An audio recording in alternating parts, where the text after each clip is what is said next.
अस्सलाम वालेकुम वरहमतुल्लाहि वबरकातुहू। व्यूअर देखो, ये फरीद गेट है।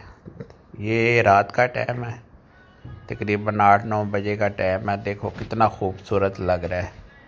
ये इतना खूबसूरत लग रहा है जिसका हिसाब नहीं। ये इधर मच्छी बन रही है, बकरे का गोश्त मिल रहा है, दुकानें हैं और बहुत खूबसूरत व्यू नज़र आ रहा है।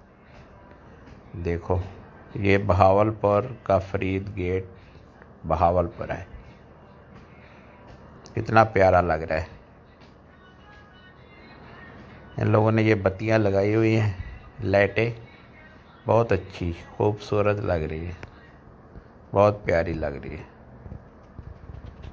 किसी ने बहुत अच्छा मशवरा दिया है, पहले नहीं था, ये अभी लगाया है इन लोगों ने।